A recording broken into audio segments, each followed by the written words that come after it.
welcome to another Saturday morning nerd out. I am Graver. So excited to be here today for another Geek Out Saturday. I love doing this show. It's fantastic. Thank you for everyone that's watching this live and for watching this later.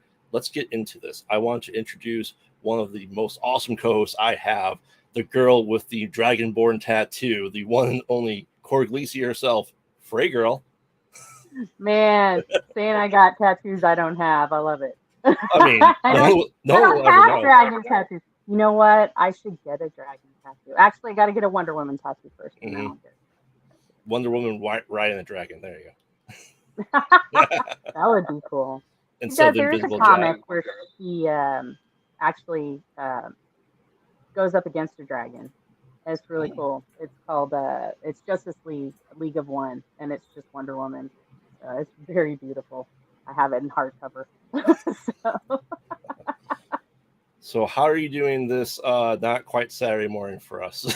Well, I couldn't sleep last night for just like different reasons. Like I had coffee yesterday, and when I have coffee, I can't sleep. And then the dogs were not cooperating.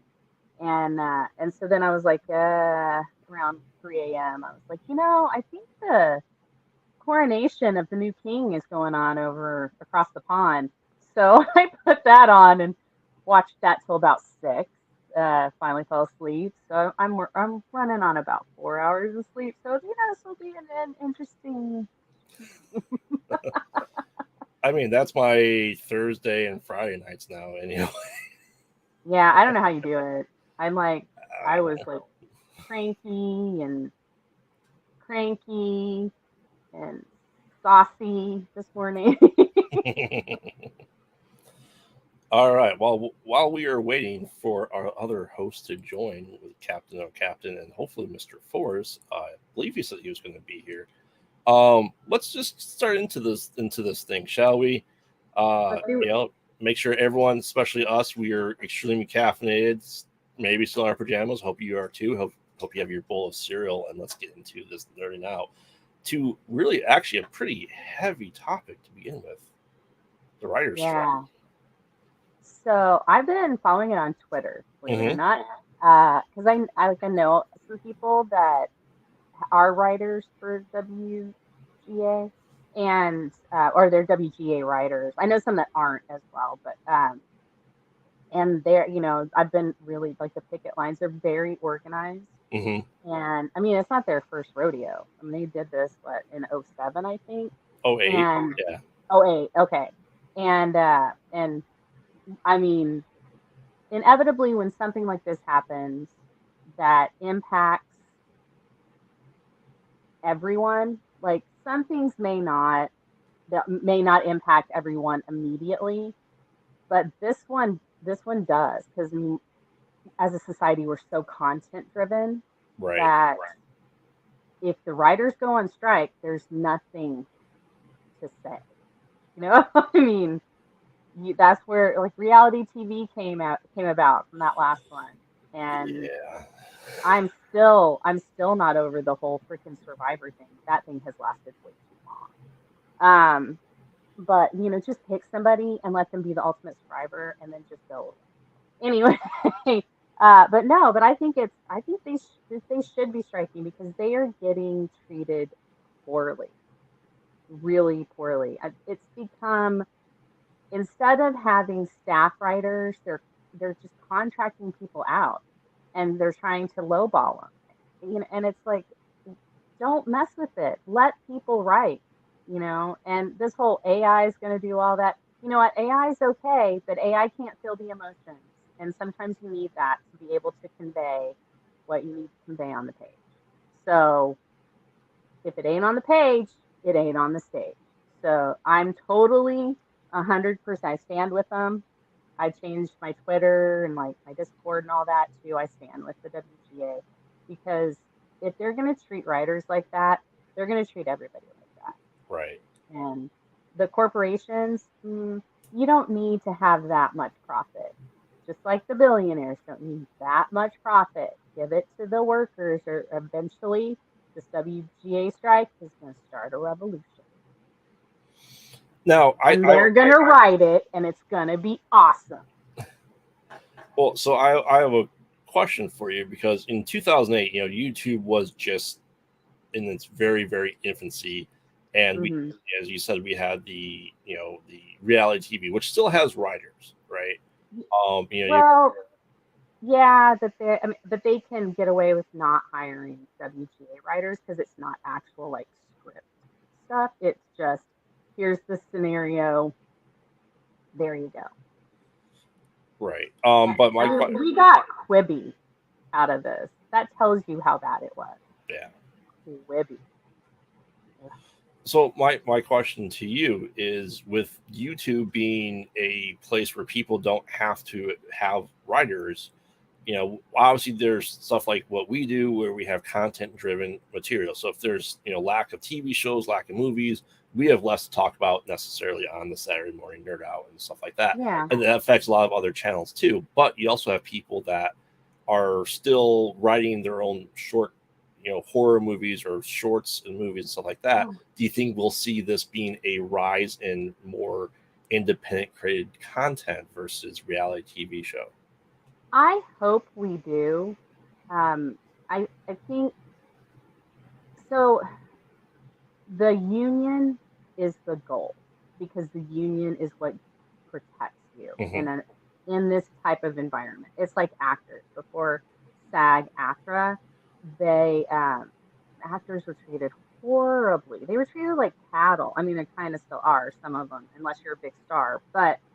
Um, but yeah, so I see the union as a good thing, but I do see the creative people that may not have had as much strong of a voice getting out there and having their own YouTube channels and creating content for themselves. Hmm. You know, I know other channels they have writers that are WGA writers, and so they can't use them at this time. But they have a ton of writers that write their own stuff. I mean, we write like I write my own stuff.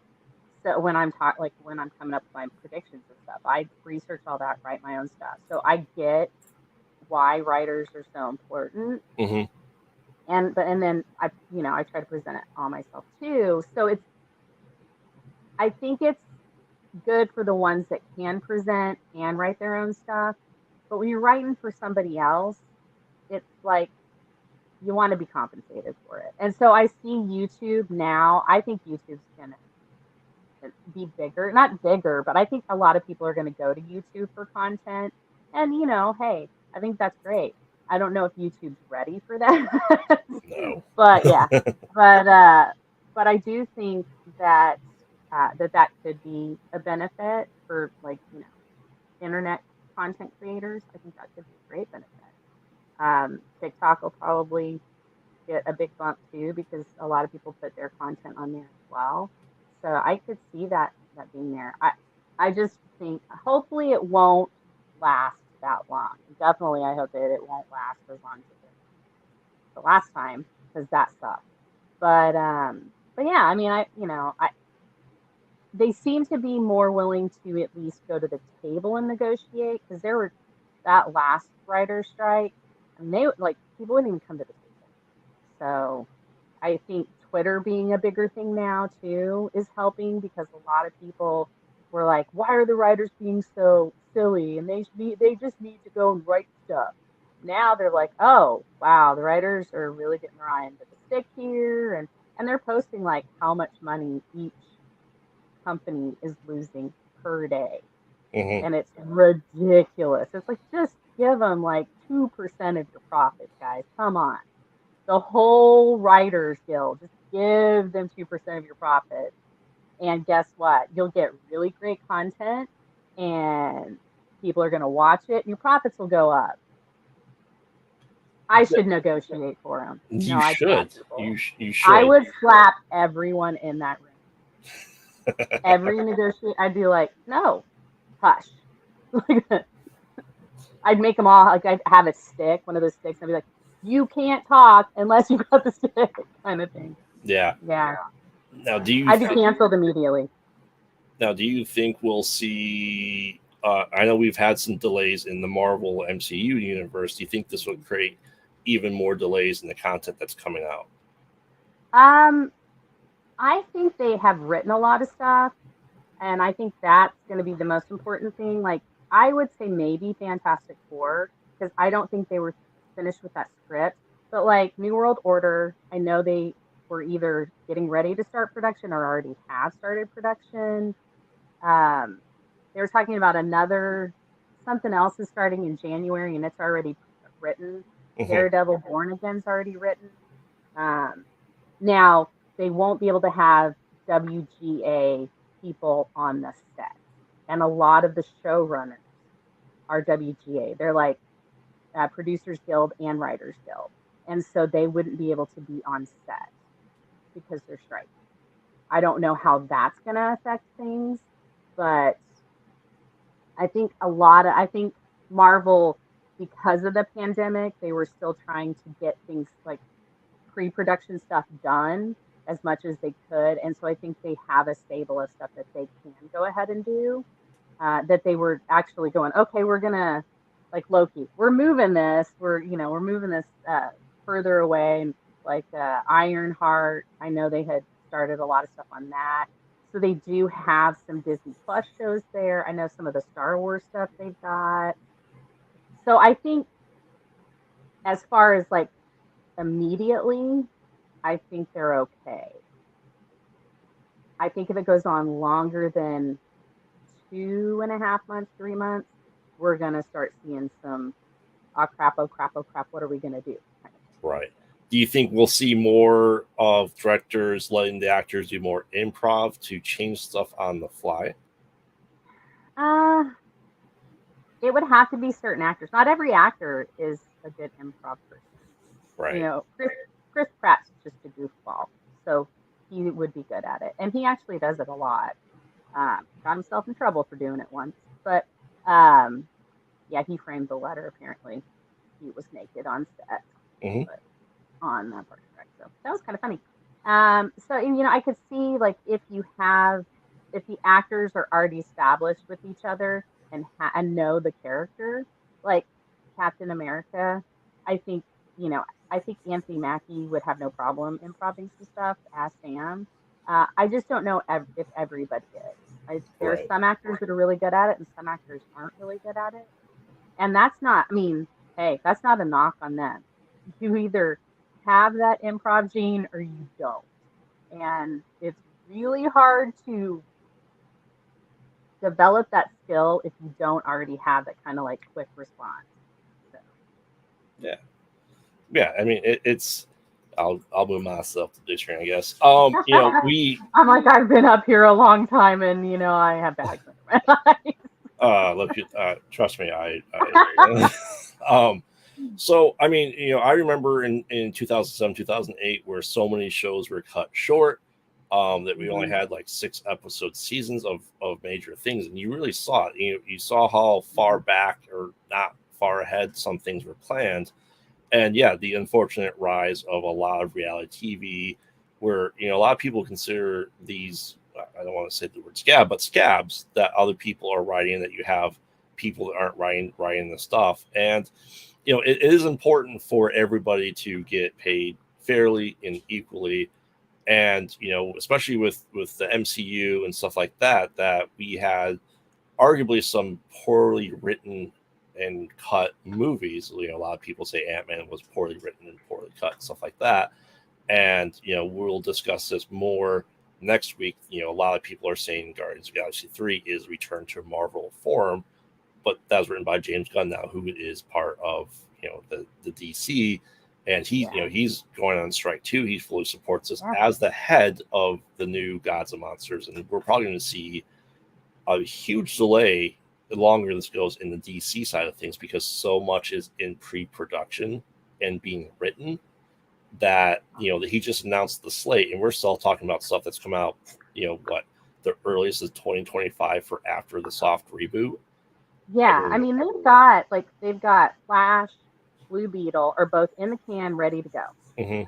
And I know he's got Superman Legacy done, and they've already like shown stuff from Creature Commando, so I'm pretty sure they're done with a lot of that. And that animation takes so much longer. I'm sure they're like probably really far along on that. I think we'll know more. Like if it continues up until Comic-Con, Mm-hmm.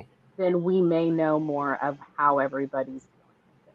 I do think Marvel did a good thing, like Kevin Feige doing that. Hey, look, here's our plan, like long-term plan. And so knowing what he needed at what time and what the plan was, I think has helped. Mm-hmm. And I think a lot of movie studios and production companies have kind of started doing that. Like, hey, we need to have the stuff already prepped, and and they knew that the strike was probably going to be coming. So I think that they, like a lot of writers, were really finishing a lot of stuff. So, because there was like a couple of things that was like, hey, yeah, I got this finished right before the strike. So, and so they weren't trying to leave anybody high and dry. It's just they're not going to be there to be a collaborator as much. Right.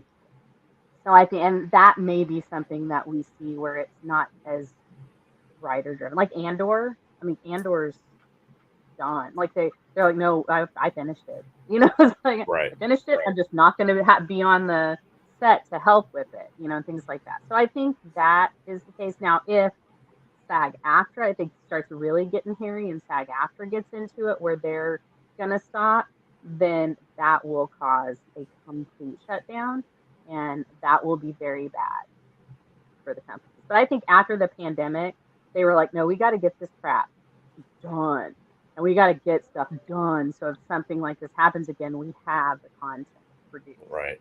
And I think that helped out a lot. I mean, that's weird that COVID had a benefit for some part of the, well, you won't get into that. We're Yeah. going to move right along from that because this is not that show. Uh, Yeah. but yeah, I just think that I think they got a little wiser, but I also think that they got a little greedier. Mm-hmm. And the writers are the ones that pay for it. So how long before James or Kevin calls Fray girl up and say, hey, we've seen all your ideas on Twitter. Come write for us. I'm going to say, I stand with the WGA, but I'll be there on Monday. Because I'm a sellout. No, Yes. I'd be like, well, you know what? Let me go to the negotiating table. Let me be your negotiator. I'd be like, we'll give you what you want. Come back. And they'll be like, wait, but like they wanted 2%. It's 2%, people. Sell Yeah. more bars of soap. Take people out of their depression. Let's do this. All right. I think we struck this one out well enough. Fray, why don't you go ahead and give us your, say, quick minute and a half review, spoiler-free review, mind you, of Guardians of the Galaxy 3. I know you saw it 2 days ago. So we open on, no, I'm just kidding.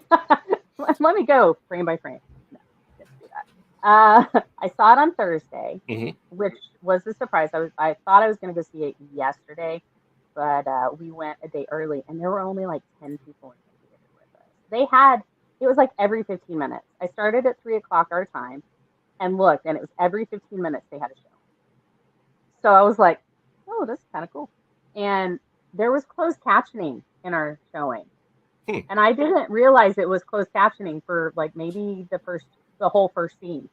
I was like, there are words on the screen. I was like, that's kind of cool. And I turned to my husband and I went, are you seeing the words on the screen? And he went, yeah. And I went, okay, good. Because I thought I was having an episode or something. Like, oh, this is how I go out. This is it. This is how I go out. So it was an interesting first start to that. But it opened, I mean, I'm going to say this. You will fall in love with all of the animals, and there are several. You will really love to hate the High Evolutionary because he's freaking awesome. The first F-bomb is perfectly placed. Although, I mean, I think everybody knows what scene it is. But if you don't... They spoiled it in the trailer, and I don't think they should have. They did, but like... spoiling it in the trailer, I think, actually made it better in the movie. because of where it is in the context. Okay. And the way the movie is structured. I will say that it is my favorite. So if I had to pick a favorite character of this movie, um, in the first movie, my favorite character was Gamora. The second one, it was Peter Quill, which I'm sorry, I almost threw up a little bit because not a big Chris Pratt fan after all of his off-screen shenanigans, but he was really good. Like he was to me, he was like the focus. He was the one having the emotional arc in that one. In this one, it's Rocket, but I have to say that each and every one of the Guardians in this, all of the like main Guardians characters that we've come to know, Kraglin, Cosmo, all of them, they all have a chance to be the hero. They all have their hero moment. And I feel like that was the best fan service that James Gunn could have given. So it is a heartfelt, heartwarming comedy space cowboy extravaganza. But I mean, it's really, it's like the Marvel's version of Fast and the Furious. No, I'm just kidding. It's not. It's like, but it's you know how he says it's about family. It's about family in this. It really is, and it's about the family you make, and not the family you're born into. Mm-hmm. I think that's really what it is, and I think through the whole, like all three movies, I think that was the main message. It's like you have the family that you're born into, and sometimes they suck, and you have to make your own family. And it's the family you find along the way. But yeah, and they all had such great hero moments, and they weren't forced. It wasn't. It was all organic. My favorite like bit that goes through the whole thing is Kraglin and Cosmo. Hmm. It's hilarious and fun. It just reminds me of siblings. So I mean, if that gives you, I don't want to say any more because it'll spoil it.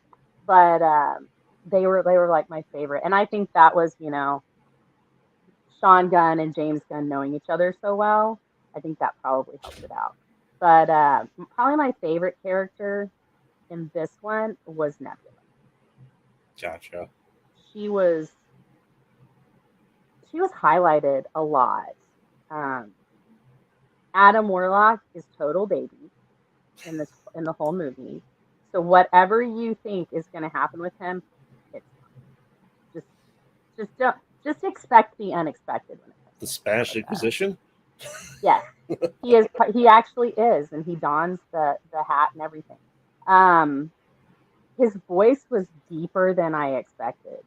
I was expecting the kid from Meet the Millers, the higher voice, and his voice is deep. You In guys are this, getting paid? yeah. But yeah, I mean, his voice is like super deep. He's like, "Oh my god," and the little blurb or whatever is really funny in it. He's not in it a lot, but he's really funny in the parts that he's in. And there's Stallone's in it Yeah. because and he comes up pretty well. But yeah, there's more about the way they get Gamora in is kind of cool. And yeah, I mean, and Rocket has like you get to see a lot of flashbacks with Rocket, which I think it was really important. And you get to see like exactly who the High Evolutionary is. Like Okay. he's not like this sympathetic character. He is pure full on evil. And he does it in such a way that you're like, man, I love hating this guy because he's like that evil. I think he's my favorite villain in the MCU. More than Loki? Yeah. Oh yeah. Well, I don't consider Loki a villain. I Oh. consider Loki a chaos agent. Yeah. Like if So everybody's happy and he wants to be the villain, great. And if everybody's miserable, he's the hero. It's like he's whatever is needed at that time. And so I feel like he's more an agent of chaos than he is any kind of. I could see him being an Avenger at some point.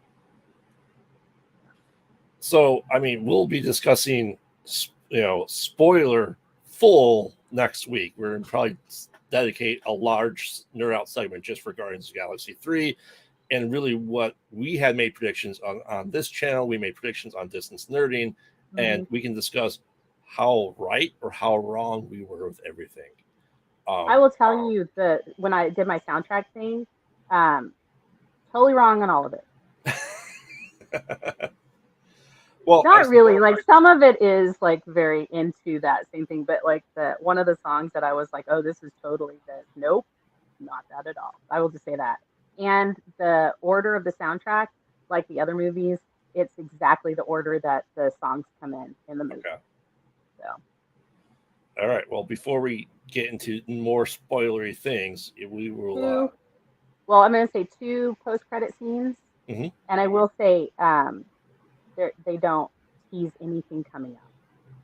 So it's all encapsulated in that. It is a true ending to this trilogy. There's not any like, hey, here's a peek at what's coming up. Nothing like that. Now, would you say, just quick, yes or no, is this a return to form for Marvel, like a lot of people are saying, after Ant-Man? I think this is the culmination of James Gunn's vision. Okay. And if that's a return to form for Marvel, then that's good. But he had a set, this first movie is this second movie is this, and the third movie is going to be that. I think making sure that, and that might be something that they look at going forward, not just having the actors for multiple movies, but having the directors commit to multiple movies. Because I think if you have one director or a couple, like the Russo brothers direct together or the Daniels direct together, having them, I will tell you in a second, James, but having them start the journey and go all the way to the end of the journey of that, like whatever that means. So if it's like Fantastic Four gets 2 movies, then you have the same director on both movies, then that way the vision is complete. It's like, it's what Star Wars, like the sequels, a lot of people hate on them and stuff. And, I think part of it is that they changed midstream. Yes. So they didn't have one person's vision all the way through. And like or hate George Lucas, he had one vision all the way through. He knew exactly what he was doing all the way. Well, he said he knew exactly what he was doing all the way through. And so that, I think that that's the benefit too. So it's not just the actors, it's not just having, writers do it. It's having a strong writer and a strong director, or having them, like James Gunn wrote and directed all of them. And I think that helped too, because it really solidified his vision. And I think that's why everybody says that Marvel's back on track. So let's quickly answer James' question and we'll move on. We got lots to cover still. I know, right? Okay, so I cried at the very beginning because I'm like very empathetic to animals. And I knew what was going to happen. Like, not new, but it's pretty obvious in the flashbacks, like what's going on. Like, what's going to happen because we know Rocket. Right. So it's like, what kind of, like, he's had a lot of trauma and he hasn't told anybody about his trauma. And so we're seeing it for the first time, almost like his, like Peter and all them are seeing it for the first time. Yeah. If that makes sense. And so it can be really jarring. So I definitely say bring a box of tissues. I went through like 6 tissues and I cried like almost every time there was a flashback scene. I cried, but a lot of it was just like a heartwarming type of cry, like, oh my God, they're so sweet, and knowing that it somehow goes wrong. Not how it goes wrong, but it somehow goes wrong. And just I cried then. There were a couple of times where I cried. I cried at the end, but I cried at the end. I'm not going to tell you guys why, but I did cry at the end. And yeah, and there's some interesting things happen. I'll just say that. All right, well, let's move on to the next topic. But we have the captain of everyone's ship here, the captain of lots of stuff, the one and only Captain, my captain. Captain Lady Moon's here. Woo! Yeah, sorry I'm late, guys. I had to coffee it up, and it took a minute. No worries. No worries. I was up late watching another nerdy show about ships and captains. I was watching Star Trek Discovery, so sorry I'm late, guys. But I've got my coffee. Yay! Which I made myself. I made myself a nice oat milk latte, and I'm here for you guys. Ooh. All Yay. right. Well, speaking of things that are twisted, twisted, fantastic. So like I said, this is kind of TV show meets video game stuff. I don't know if you guys both watched the trailer I sent, and we have the description of the trailer in our description of the show, so make sure to check out. We won't be playing it for copyright reasons, stuff like that. I just want to give you guys quick, I don't know if Captain, I imagine you played the game. I have played the game, actually. I didn't know it was a game. It was. It was a game for the PlayStation. It's a big series. So big series. Husky played it and loved it. So he just loved it. So he was like, "Is Anthony Mackie playing Inspector?" And I'm like, "I don't know who that is." So I don't know. So maybe we can talk about it. So I mean, you watched the trailer. You don't know much about the game. I mean, so it's a TV show. Fray, what's your take on it? Are you excited? Are you not excited? Do you not care? It's Anthony Mackie. I love me some Anthony Mackie. I actually really like Anthony Mackie as an actor. I loved him in Altered Carbon. Mm-hmm. That was or Altered. Yeah, Altered he was. Carbon. Yeah. Oh, he was in like second. He was the second season. Yeah, he was in second season, and I mean, he was fantastic in that. And I had a really hard time staying with the show. Actually, it lost me within like the second or third episode. I was like, what? It is super layered, but it is so good. And that first season, like, it's one of those where you just kind of have to go, okay, I'm not going to understand anything in this show until the very end. So I'm just going to go along for the ride. And I think that's what it is. And you start seeing things, but it's a really cool concept. And in the second season, it is a cool concept. I think it just, I don't know why it lost me the way it did. I kept trying to give it a chance, and I'm like, it's not that I didn't understand the concepts or anything. Like, I think the first few actors they had playing the different parts, I just don't think they modeled each other well enough so you could know who is who. And so it was a bit confusing. It's almost like it's supposed to be real. You're supposed to be really, really confused about it and just be kind of like, I don't know what's going. Is this a real person? Is this a hologram? All right. I'll give it another shot because I read Queen of the Damned first out of the book series, and I was confused halfway through until about halfway through the book. I was like, wait, who are these characters? Why do I care? What happened? Where's Lestat and Louis? I don't know. And then I was like, who is this Shara person, and why are they eating parts? Right. Up until Lestat's comes, I'm like, wait, Lestat's a rock and roll star now? Wait, what? No, wait, Akasha. Oh, wait. Okay, I think I get. I know what's happening now. Oh. Yeah. It is. That was really 15 when I read this too. I like stole it from my friend who was reading it too. 14 or 15, and it's funny because we talked about that recently. And she goes, "You stole my whole series." I was like, "I gave it back after I was done reading it. It took me a few days. Why are you being so mad?" She goes, "I never finished reading it."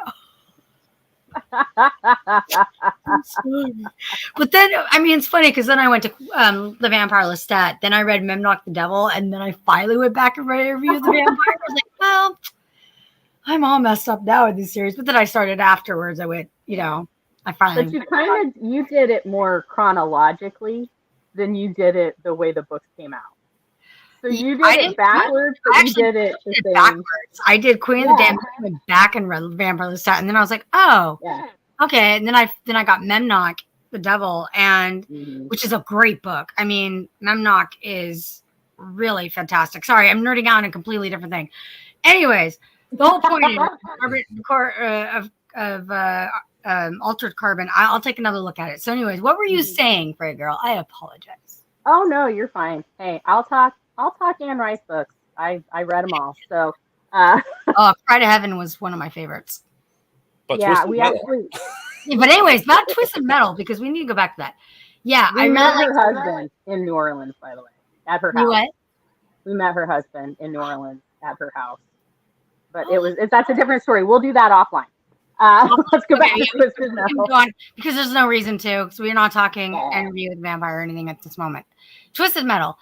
Okay, so yeah, I had a hard time with Altered Carbon. I thought the actor, I thought it was the same one who was in Winter Soldier. That's who I thought it was. Yes, It was the guy, yeah, it was the guy that played the first season was the guy that played I think Rick Flat in Suicide Squad and the Suicide Squad. He was in the first season, and then in the second season, Anthony Mackie takes over. That's what I'm saying. Anthony Mackie. I recognized him from the Marvel movies. I think, right? Or am I incorrect? Yeah, he was Falcon, and now he's Falcon. Captain. Yes, that's what I was like. I was like, oh, it's Falcon. So I will say that Sweet Tooth looks amazing. Mm-hmm. I think the actor captured Sweet Tooth perfectly. It's been such a long time since I played those games that I'm like, wait, who is Anthony Mackie playing again? But Sweet Tooth, I was like, oh, this is awesome. Since I saw Sweet Tooth, I was like, this is so cool. Yeah, if you don't know the games though, it's not going to make any sense. No, I mean, there's not really a background. There's not really a plot. No, it's like Dead or Alive. It's a more violent Mario Kart. Oh, cool. So yeah, kind of is. You go around and you shoot rockets and you try to be the last person standing. Now, how do you think this is? Destruction Derby. It's Destruction Derby with guns, basically. And yeah. So what were you asking? How violent do you think this will get? Oh, super violent. It's gonna be like Death Race, I think. And Death Race is super violent. So I'm just expecting it to be a gore fest. I'm excited about it. I think it's gonna. It looks fun. Yeah. It looks like a fun, like, obviously they'll have to put some sort of plot into it because, which I'm here for.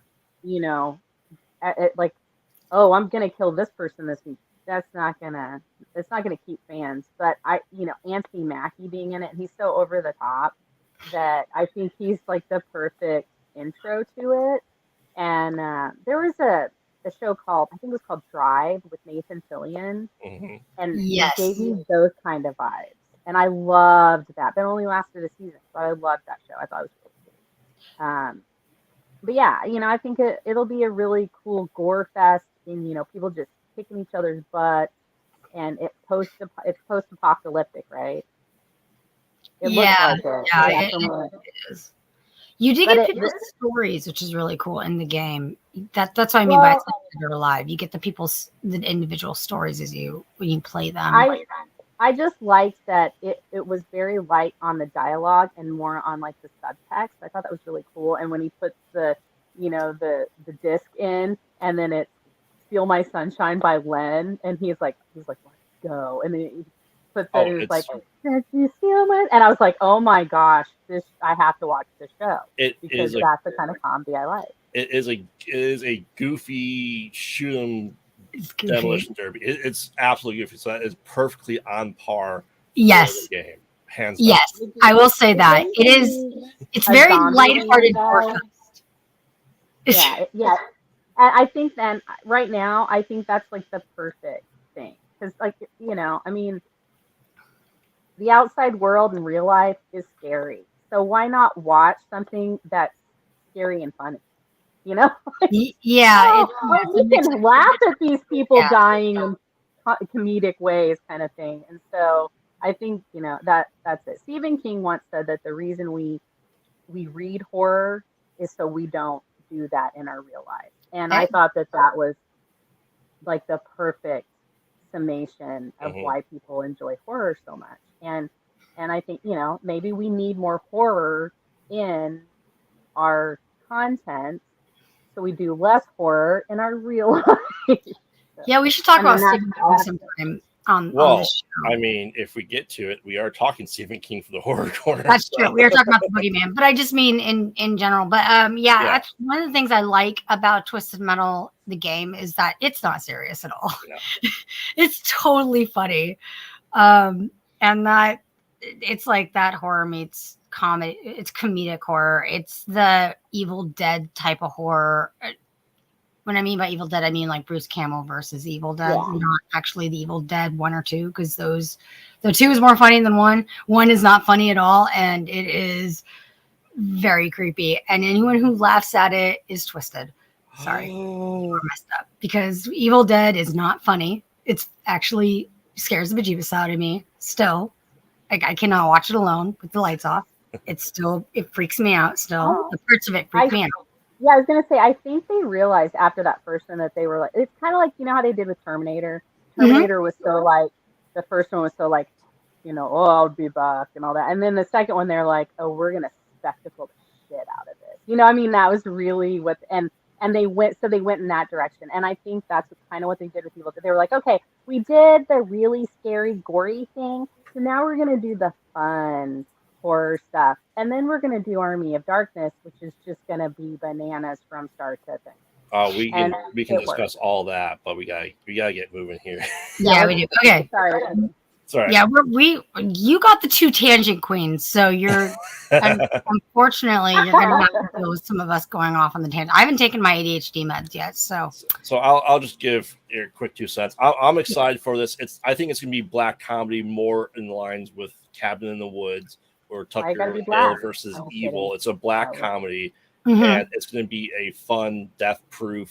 I was going to say it's like Death Proof. It reminded me so much of like Quentin Tarantino's Death Proof. That's what I was going to. Thank you for reminding me that. I was going to say that too. But better quality. What was wrong with Death Proof? I thought it was great. It does not need to be better quality. Let's not go down the Quentin Tarantino rabbit hole, because I have to. The campier this is, the better it will be. I guarantee it for that. This needs to be campy as hell. I think it will be. I think they got the right guy. And the last thing I'll say is Anthony Mackie, I guarantee he said this at least once an episode, cut the check. Because that's the way he says after every single take. He's like, cut the check, everybody. On par for the character he's playing too. Actually, if I remember the guy that he's playing, and again, it's been almost 20 years, I think, since I played any of Twisted Metal, but I think the character he plays says something like that after every kill, or after, in the end, he says something quite like that. I think he's like only there for the paycheck, if I remember correctly, but it's been such a long time, so I have to. If he does that at all in the season, I will feel vindicated. Okay. Let's move on. Okay, let's go ahead and let's spice things up. Oh yay! Fantastic. Hey, I know how to make Arrakis spice cookies. Yeah. All right, so we'll start with you, Captain. How do you feel after watching trailer 2? Let's do a quick reaction. How excited you are for Dune 2? So unfortunately, I didn't actually get to watch this trailer. I was looking for it so I could watch it. I didn't see Dune 1. I've heard good things about it. I read the books. I've seen the 80s movie. I've seen the series. I was not impressed with the series. I was Children of the Dune, yeah. The Dune series was not very good. And it had nothing to do with the story or anything like that. It had to do with the actors. The actors were very bland and very forgettable for the most part. Yeah. They just weren't that. They were very wooden. And I'm having a hard time with the kid who plays Dune, because Kyle MacLachlan. Yeah. Huh? Timothy Chalamet. Yeah, because I have a hard time seeing anybody else as Paul besides Kyle MacLachlan, because the way Paul is described in the book is Kyle MacLachlan to a T. Like, he is Paul Atreides. So it's really hard for me to see anyone else. However, this kid looks like he does a good job. I've heard he does a good job. I've heard really good things about the show. I heard that it's spectacular. Like you and I have talked about this before, I think, Matt, but it looks like Yes. cinematography. The cinematography is stunning, Yeah. from what I've Oh, seen. yeah. So I'm not sure how much they go into the book. I believe that or how much they go into the story. I think they start right after they arrive on Dune, after they escape, correct? Jessica and I Paul? believe This so. one, Yeah. is after. Okay, so you know the fight with when they meet Stilgard in the books, Yes. Stilgard. So it's after that, after they go through that confrontation, and then they're taking them to the to their encampment, and that's where it ends. Okay. Yeah, and then this one starts where that one left off. So they're telling Okay. more of the story than David Lynch, because David Lynch combined a lot of it into that one movie, which Yeah, I think he did a good job. But he did. this one is definitely more sprawling. So, and as someone who hasn't really read the books, I actually have watched a lot of stuff on the lore of it and gotten a lot of stuff on it. I was Yeah. really impressed by the trailer, and we see uh, Paul ride the sandworm Hmm. on his first try and everything, and it's a huge deal. And so I think that was cool, and to see Florence Pugh play the princess, I think she's gonna knock it out of the park. Awesome. Um, As Shawnee? and she's playing the princess. She's playing the emperor's daughter. Zendaya is playing Shawnee. Shawnee's the Oh, okay. concubine, and then yeah, and you see Paul's mother as she becomes the like Bene Gesserit mother for the uh, what are they called? The Fremen. The Fremen. Yeah, and so you see her, and she's got like all the tattoos and stuff, and it just looks so cool. And I'll then take a seeing look at it. Fade Rotha, I was like, some of it's in black and white, and I Oh, was just like, this is gonna be awesome. It's gonna look stunning. It's gonna be visual so sandworm during the form, course of the movie, and then we're it's gonna also watch gonna be Paul. So during the course of the movie, we're gonna watch Paul become Usul, who becomes Muad'Dib. So yes. They yeah. already started kind of calling him Moadib. They planted that in the first movie a Hmm. little. I would definitely say, please, watch that first one. I think you'll be like, oh my gosh, because Husby has read all the books and is like really a Dune fan, and Yeah. he wanted to watch it like immediately after we watched. He was like, I gotta What watch it again. We gotta watch it again. So Yeah, what I did really like, from what I heard about the movie and stuff, that they really went into Leto, yeah, showing Leto's kind of plight and how he wants to be a good person and he tries to do the best in the situation. you see Which, Oscar Isaac's naked too, by the way. oh, nice. Yeah, which, I mean, Oscar Isaac, well, I mean, I blushed, full on blushed when it happened. I was like, and I've heard the Baron Harkonnen, they do really well as well. So he's I've the heard. guy that's on Andor. He's the one that plays like uh, the main like recruiter in Mm, Andor. Um, okay. Stellan Skarsgård is Oh, okay. the He's Skarsgård, Baron yeah. Harkonnen. Yeah. I mean, and I think he also played. Didn't he also play It? Wasn't he the same? Is that the same as Skarsgård? No, that's his son. Yeah. Oh, it's the His older. son. Okay. Yeah, Oh, he's one. He was in the Thor. in Thor. He was the scientist in Thor. He's the older. oh, okay, okay. That whole family is super talented. Really, they are. And even the guy that's not really related to them but has the same last name, super talented. All the Skarsgård. Just All Skarsgård. I don't remember if he's also the one that played Northman in that's his other son. That's the older son, not the younger son. The younger son played it. The older son That's was Eric the from True North. Blood. Eric Yeah, Northman. Eric from True Blood. Yeah, and he's in Succession too. Yes. I think he's They're also. getting work. He played David. He plays David, I think, as well in Prometheus, doesn't he? Didn't he? Or is that the different No, Skarsgård? I think that's a different one. Yeah, that's no, that he's not a Skarsgård. That's the guy that played Magneto. We can Oh, actually right, do right, this right. for Okay, an okay. hour, and I'll See, do it with you. But no. see my brain. It's been a while since I've seen. We could talk about Prometheus forever. Anyways, what did you think about Dune 2 there, Dampy? I haven't seen Dune 1 by Dennis yet. I watched the original. Obviously, David Lynch Y'all are threw a killing me. whole bunch of crap that had nothing to do with the books in the movie. 'cause Yes, David that Lynch. is true. I Now, love the stylized version of it, and in the '80s, he kind of had to do some of that stuff because there was He some stuff did. that just did not. He felt fully. Just it's funny. You listen to him. He felt fully unequipped to handle Dune. mhm. He was like, "Why is the studio? Why are we even doing this? Me doing that? Do this? Do they know who I am?" Like, he's like, how am I going to handle Dune? Mhm. Yeah. And I mean, but we're not going to have Sting though in the Speedo, so that's very disappointing. very Or Patrick Stewart. Yes. yeah. So no, I mean, But- I have to watch Dune. I have the books. Well, I mean, I would call it only the 6 books because his son eventually wrote the next ones, which got really Card House of good. Dune. Weird. Yeah. Card House. It lost me at Card House. I started reading and I'm like, oh, what? No. Yeah. I was like, wait, why is Duncan Idaho?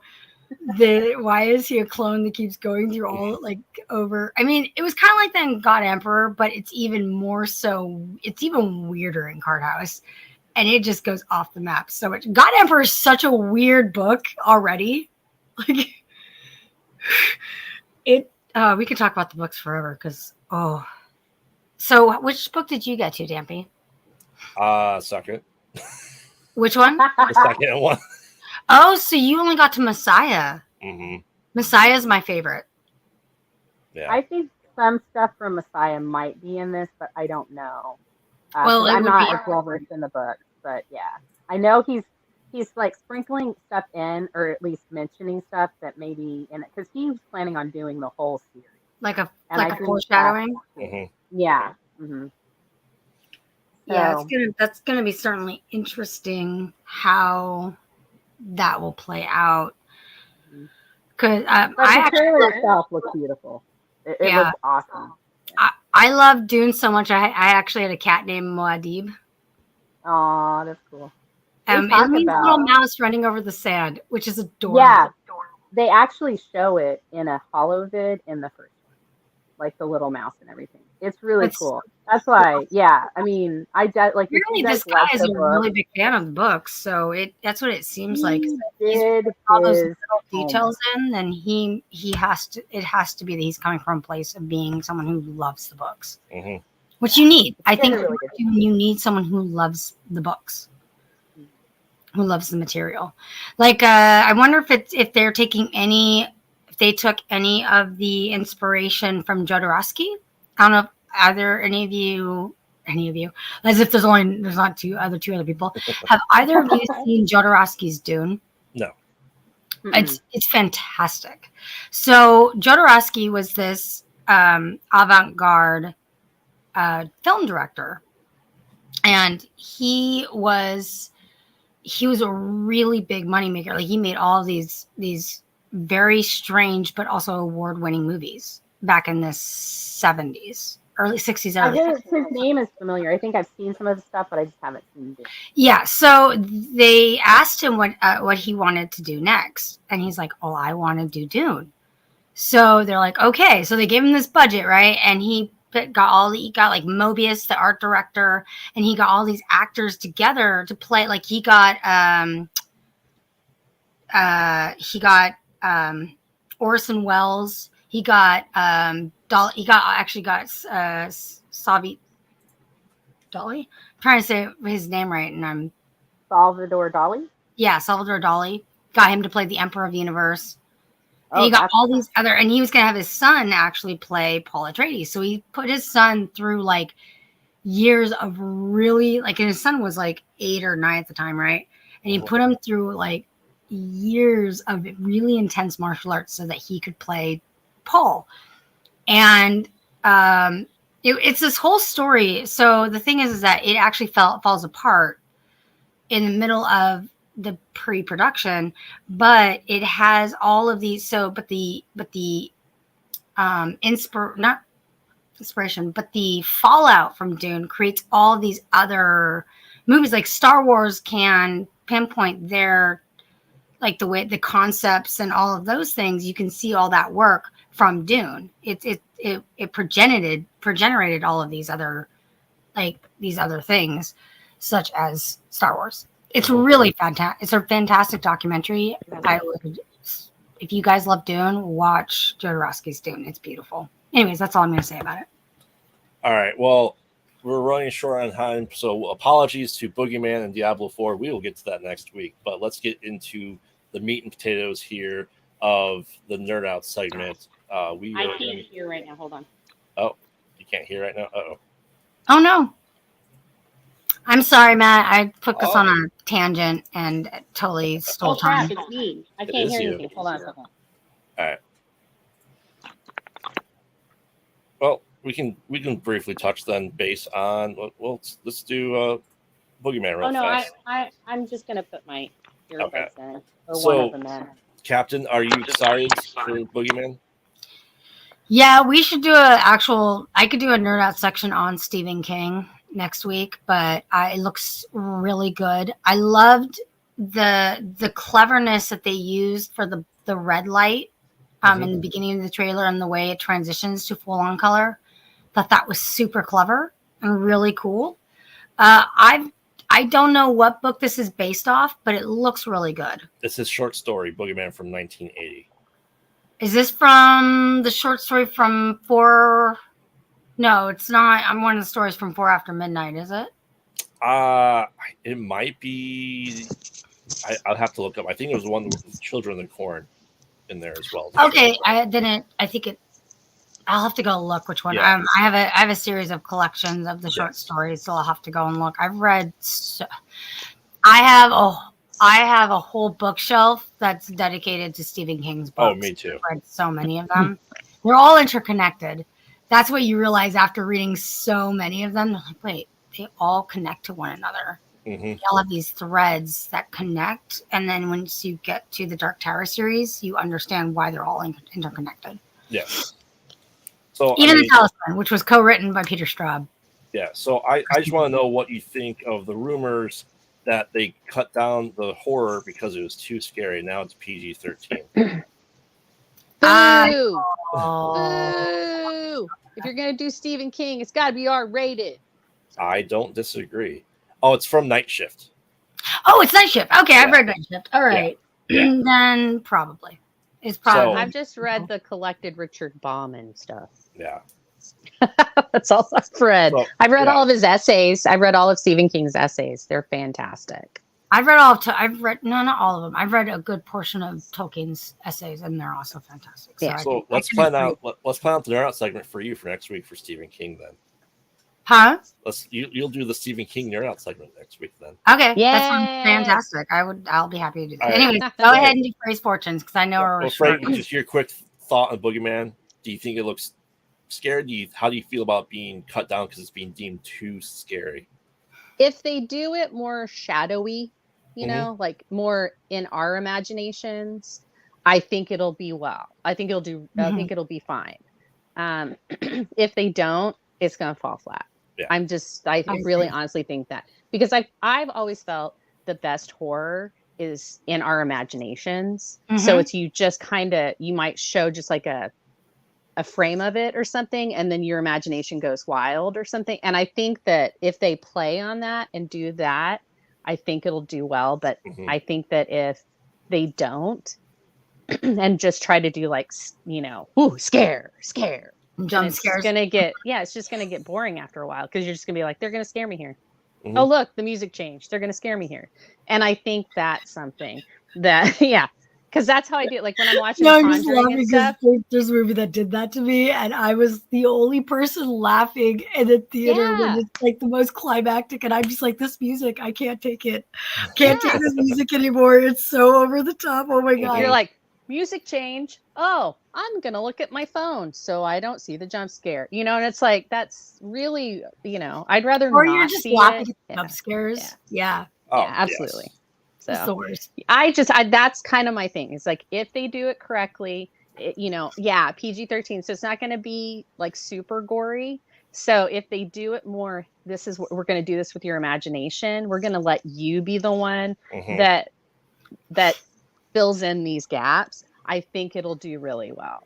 But if they don't, and I don't know, because a lot of people we're all so jaded. Everybody's so jaded now.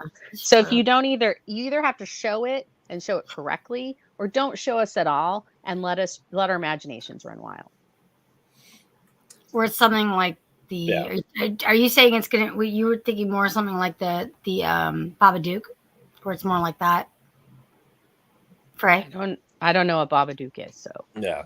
Oh, it's a fantastic movie. It's a good thing. But Dampy, what do you think about the Boogeyman? I mean, as we discussed last night, I think jump scares are lazy writing in horror movies. Yep. I was thinking about that too. You know what? Moon Knight did it really well, because they didn't do it that often. There was that one episode in Moon Knight where that hand comes, when they're in the thing and the hand comes out. That was fucking creepy. Sorry, I used that word. I felt it was appropriate. But hopefully we don't get demonetized. Please don't demonetize it. But yeah, it was well placed, and they didn't do it throughout the whole series. So it was out of place, and it caught everybody off guard. Yeah. So, for the shameless plug, we are planning on seeing this in theaters. We are doing the modern remakes of Stephen King and the revitalization that we had, because Stephen King had the Dollar Baby program, where anyone was able to buy the rights to his stuff for $1, and we got some of the worst movies we got in the 80s and 90s because of the Dollar Baby program. We can talk about that next time. Also, yes, you better let me in on this Stephen King fest, friend. But no, I mean, I have issues with the idea of them toning it down because it's too scary. If it's too scary, make it R. I mean, the idea of the horror movie is to scare you, to create atmosphere. And I'm hoping that they are more atmospheric in this, and it's the tell, don't show. Go more towards the Silent Hill side of horror. Don't go, And we had a really short film in the 1980 off of this. This has never really been adapted into a movie, and I like that we're actually getting good Stephen King horror adaptations. People actually care about the source material, and this looks like it really generally does care. Now, do I want 11 of these like we have 11 Children of the Corn? No, I think this needs to be a one and done. It needs not be a franchise. And we have so many other short stories from Stephen King to touch on that I'm hoping this shows that you can do it. And I have issues with a short story being 15 pages and making a 2-hour movie. That's way too long. You don't need to add stuff. You can make it suspenseful. You can do all this stuff. I don't think we need jump scares. You can also do several of those. Like, you could do it in that. Yeah, you can do it like an old school. It needs to be anthology. Creep show almost. Yeah, it needs to be anthology. Yeah. So I would love to see an adaptation of For Whom the Gods Destroy. I think that would be a fantastic adaptation. Yeah. Because it's such a good short story. Yeah. And it's not necessarily horrific, but it is really imaginative and beautiful. It's a beautiful story. So I know when I go see this, I will be doing the Nerd Out segment for Boogeyman, just because it's something I want to do. Hopefully, Captain will see it by then as well. We'll give it a week or two. I will do it as an assignment for that. But yeah, I mean, I'm excited. I'm planning a whole bunch of stuff around this, especially with the podcast. And like I said, I hope we get director's cut or unrated version so we get the full on scare. I don't want it watered down. I don't need it watered down. No, why they're doing it like this? I think that's a little weird, because I never find Stephen King stuff to necessarily be like terrifyingly scary, but it's thought-provoking scary. That's what I thought of Stephen King's stuff. Yeah. So maybe the exception of Black House. Black House is not just scary, it is downright heartbreaking. There was a part that I cried in Black House. So yeah. So I mean, it's I'm hoping we get this. I'm hoping that it works out really, really well. Yeah. And I can't ask for anything more, like I said, other than what was I saying with it? I hope we don't see the. I know we already seen the creature. I hope it's not spoiled. I hope they use it sparingly. Yes. And realistically, that's my goal for this. It didn't give us seemed all- like they were like it melds into the shadows, and it so it looks. I mean, and I think that's scarier because we all had that when we were a kid, where you're trying to go to sleep and the door creaks a little, and you're like, "Oh my God, there's monsters in my room." You know what I mean? And so we can all go back and kind of relate to that. That kind of like, what's that noise? Oh my gosh, I'm kind of paranoid. No, I know Is who it my me? boogeyman Is it that? was. It was Freddy Krueger. I'm so Right. There's nothing you like, know- oh my gosh. Yeah. I always thought he was gonna come in my dreams. So But I mean, honestly, I think that if they do it that way, I think it'll bring us, it's that nostalgia, and it'll bring us back to when we were kids. And I think that'll make it scarier. But if they don't do it that way, it's just not, it'll be dead to me, and not in the, evil way. And for me, as anyone that watches our streaming stuff like that, how often do jump scares bother me in video games? Oh yeah, I'm completely stuck. I'm bored. It's so boring of it. I'm so jaded of it. I do like Five Nights at Freddy's. The best one at reacting to jump scares and that's why you're part of those. It's like, hey, let's get the most jump scary game, and let's have Fray Girl watch it with us, and let's see what happens. Crimson Snow? Yes. Yeah. Oh yeah, I watched some of that. I thought that was really funny. As she popped up, I'm just like, oh hey, how you doing? Right. And I was like, what the F? Said it exactly like that. It wasn't like a scream, and that it was just the what the F.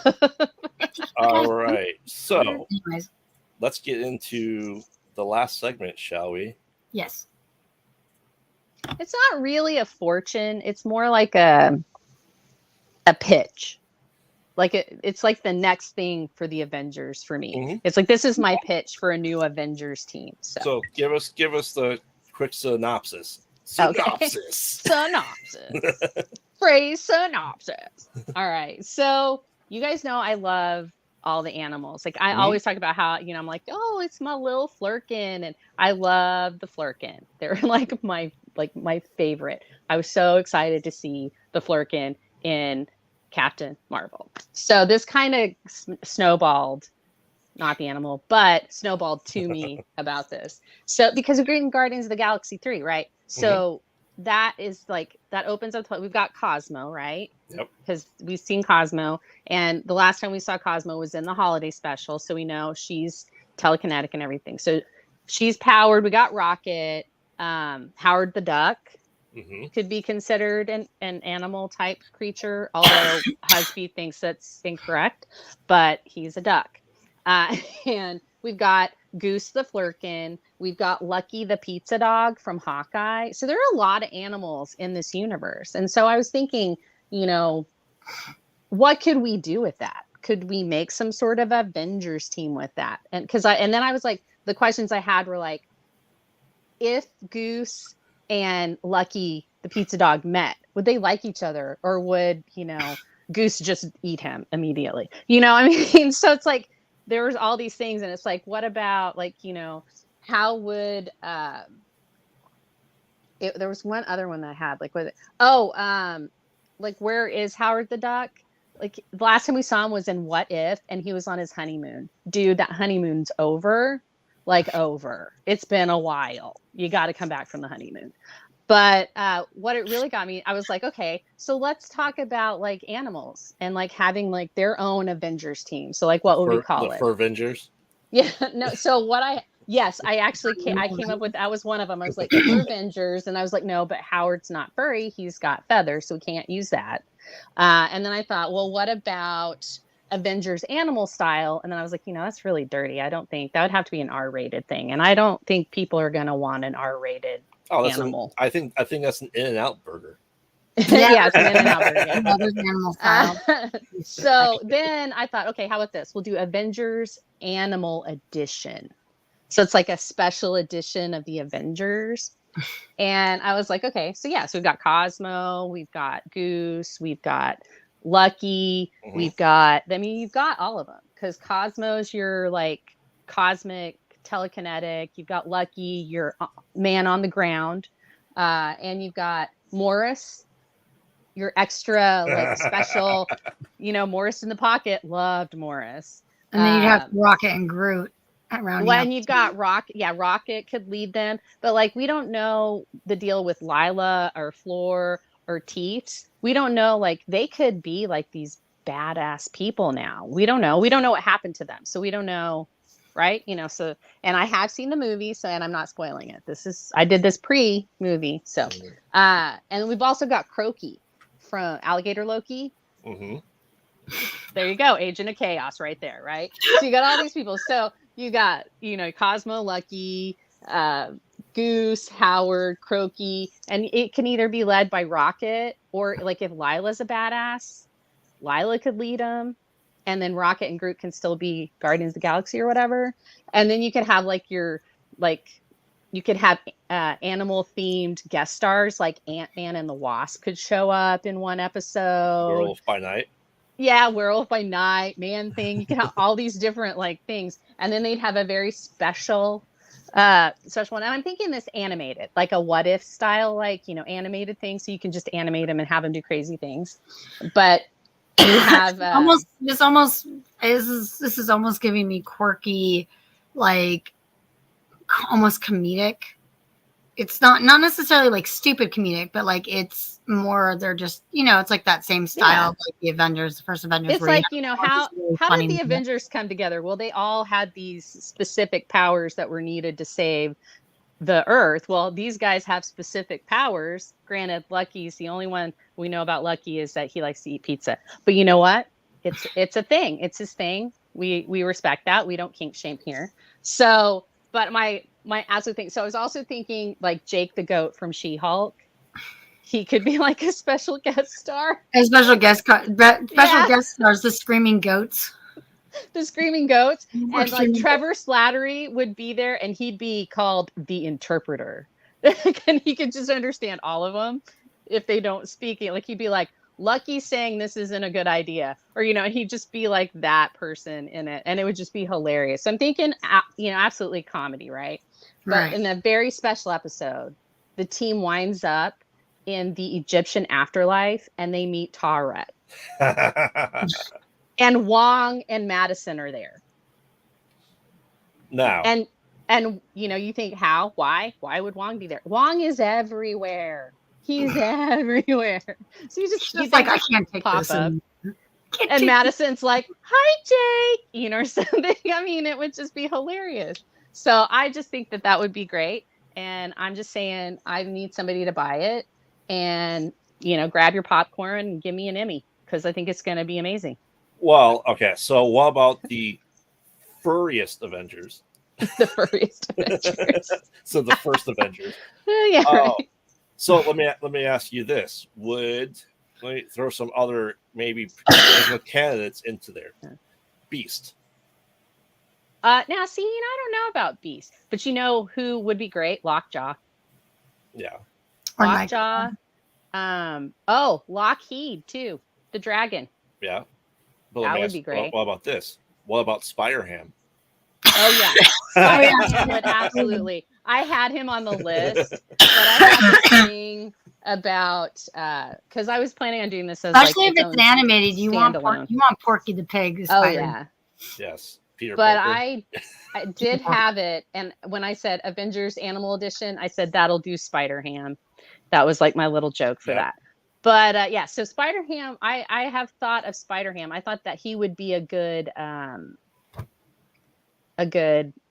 spider equivalent, or Spidey Cat would also be a good equivalent. And then Goose and Spidey Cat could have beef. There you go. Wackiness ensuming right there. So I'm telling you. Foolproof. Now we're saying, this is the idea of the equivalent of the DC Super Pets, right? Yes, I was Legion of Super Pets. Yeah, absolutely. I'm like, wait, so we have Super Dog crossover. Oh my God, DC versus Marvel, the crossover you never wanted. It's all pets. The pet amalgamation universe. Yes. Bat Ape, Batmite. Yeah. Instead of Spider-Ham, it's Bat-Ham. Yeah.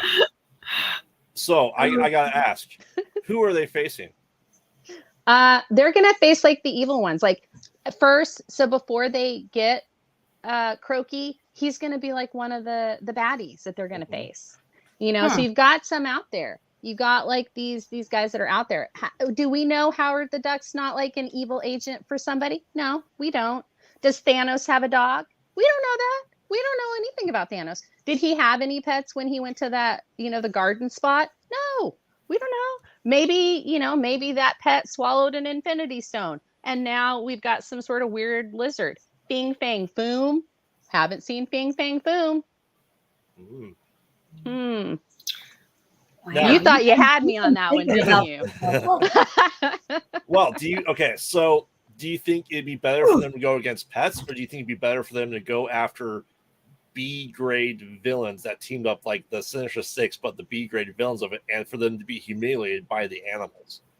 I think that would be great, like them going against like Sandman or Electro. Yeah, Hydro Man or something like that. Or like they somehow get transported to Mojo World and suddenly they're up against the X-Babies and all the X-Babies want to do is just hug them. Something like that. I think it would be an amazing comedic, like not taking yourself too seriously type of show. But yeah, I just, when because I do so many predictions and I was like, what is the weirdest, wackiest, funniest thing that would just like out there that I would want? Like just this is never, ever going to happen in any universe ever. And I was like, this is it. Because it's the team up you never wanted. Ooh, they should go up against animal-based villains. So the lizard. Or Doc Ock, not really an octopus, but named after an animal. Or we're gonna do the crossover. They have to go against Killer Croc. Yeah. See, there you go. I was also thinking their home base is gonna be the hand of the Celestial that's come out of the ocean, because nobody's still talking about that.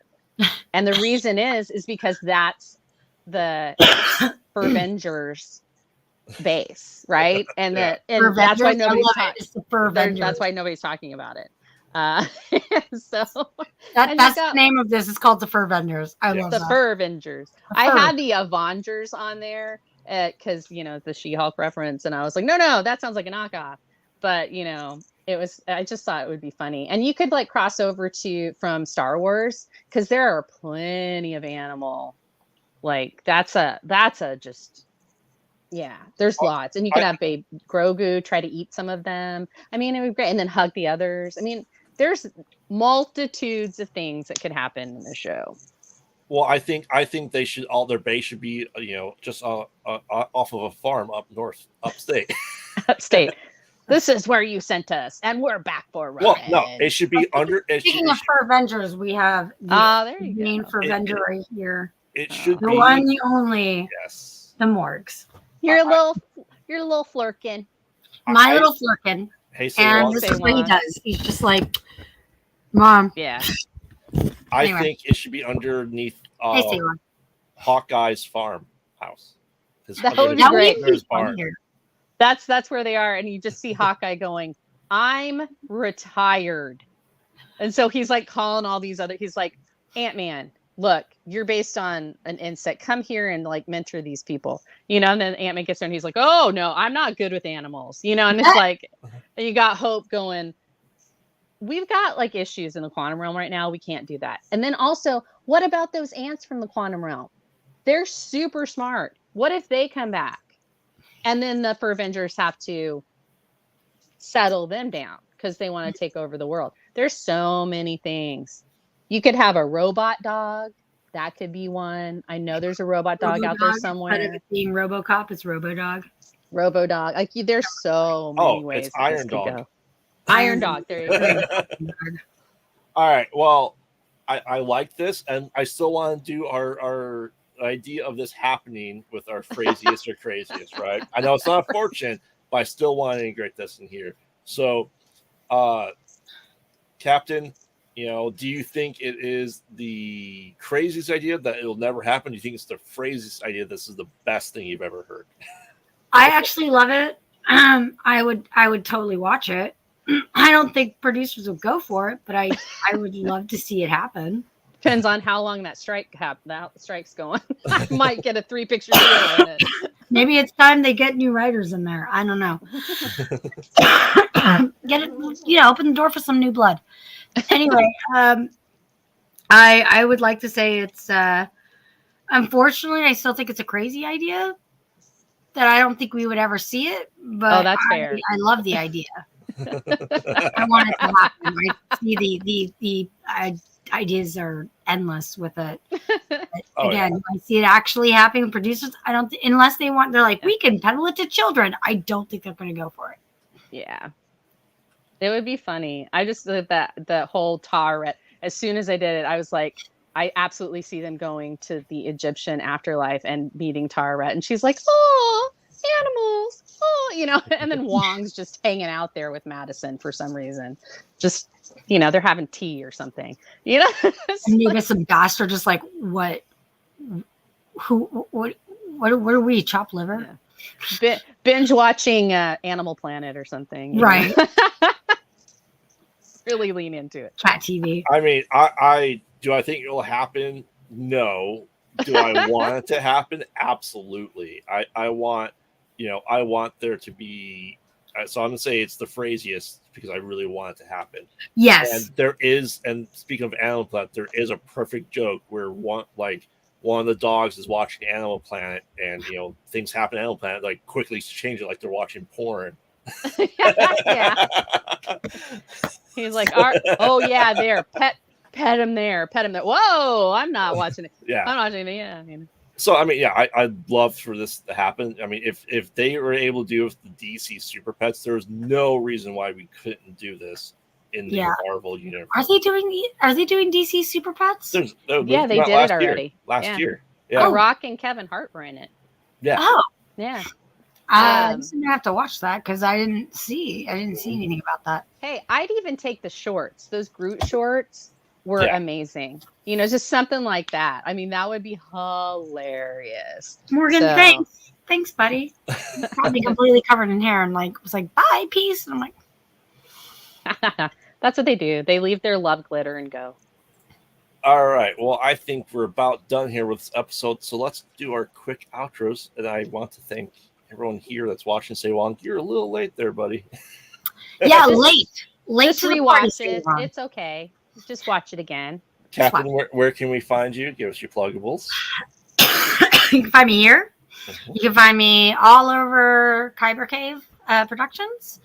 I am also a musician and an actress, and though I've been kind of out of the game in the acting department, hopefully I'll be back doing more projects this year. And I write music, and I'll be doing lots of different things. And also, we do have a new show coming out soon-ish. I gotta get you that in. I gotta get you that thing. You do got to get me that thing because I'll do it today. I'll do it today. Okay, I'm just glad you got it. But so we have that. That's going to be coming up here soon. As soon as we got the characters all finished, that will be basically we'll be starting basically getting all that ready so we can have that for you guys. I don't know if it's going to be a live thing or if it's going to be recorded and then edited. Not sure, but that is something that is going to be happening soon. It's a role playing game that my co-writer and I wrote. And we've been working on it for years. And so it's going to be premiered right here on this channel, which is fantastic. And it's a really fun, but very serious storyline. I mean, I'm sure shenanigans are going to happen, but it's based on a very serious storyline. So that will be... It's the boss. Everybody act natural. No, I'm just kidding. Yeah, it's the boss. Everyone act natural. I'm not sure. Anyway, you can find my music... for all you cavers and splunkers and dwellers out there. You can find my music on Spotify. I have it in a few different places, but if you just look me up, Aubrey McCoy. Yes, it is MCCOY. I am a McCoy. You can call me Bones if you'd like. Or you can check out the band I was in, BYL. You can check them out. We have 2 songs there. We were working on third. But anyway, you can go check all that stuff out. And I am working on a new album that hopefully will come out sometime next year. So that is what's going on with me. To you guys. Hey. Hello. You can find me here on Saturdays. You can find me on the download on Distance Nerding on Tuesdays. And I mod. I mod pretty much everywhere. I mod for this channel. I mod for Distance Nerding. I mod for a couple of other channels, some mobile games. I mod for them. I'm just a mod. I'm the mad mod. Right. But yeah, you can find me there. So Where can we find you on social media? You can find me on Twitter at Fray Girl. On TikTok, I am Gotham.Oracle. On Instagram, I'm Gotham_Oracle. I also have a Fray_Girl that I finally got into after, I don't know, like 3 years. And I'm trying to post in there too. So either one, you can find me there. And yeah, I mean, I'm most active on Twitter. So if you have questions or you want to, hey, do a prediction about this or whatever, I'll do my best to predict something because I usually have thoughts about everything. So so yeah, that's me. So yeah. Cool. And I'm Graveyard, co-host of the Mostly Pod at Night, Mostly Podcast. You can get that any place you get your podcast every Wednesday. You can follow us on social media at Pod Out at Night. Hit me up. I am the only one of the two of us that are on the social media. So you want to talk horror with me? I'd love to talk horror with anyone all the time. Love it. On top of that, you can find me 4 days a week here at Kyber K Productions. So make sure to check out all our shows. We have new shows every single day of the week. On top of that, you can find me at Distance Nerding on Thursday, where we do, interviews and we run brackets. It's a lot of fun. You want to talk nerdy to us there too? Join us. Join our Discord server. You want to talk nerdy? You want to talk horror? You want to talk video games? We'd love to hear from all of you in this community. Let's help it grow where we can have theory ideas and predictions and even support fan theories, stuff like that we can discuss and rate them as well in our phraziest or craziest method here. Make sure to check out our Patreon just for a little $1 a month. You can help support our channel. Every little bit helps us get new content, be able to do more shows, and yeah, it's a great place. And we just gave away 5 lightsabers to the Patreon for the highest tiers 2 Sundays ago. So the higher tier, the more swag and better swag you can actually win. On top of that, we also have Fray Girl exclusive Patreon items on there. And we're hoping to expand that and grow that too to surveys where you can help, suggest games that I play and torture me with on the Retro Alcove and our gaming live. Or live game. Yeah. So, it's a growing community. We'd love to hear from you guys. We love to talk to you guys as well in our comments. Make sure to like, comment, subscribe to this. Commenting and subscribing us help us let us know what shows you like, and we can produce more of that content. And the more you share with us, the more free sabers we give away for our subscriptions as well. So, the more shared, the more lightsabers we are giving away. Oh, and if you want merch too, yes, let us know if you want merch. That way we know what everybody wants. So. Mm-hmm. Oh yeah, we're gonna do a beer in the chair merch. I'm thinking about doing a potatoes shirt. So on behalf of myself, Corglisi, yourself, and Captain My Captain, we like to thank everyone who's been here, who's watching us, and for supporting us. We love you all, and you guys have a good night. We'll see you tomorrow night on Saber Rattle. Nerd out, everybody. Bye. Nerd out.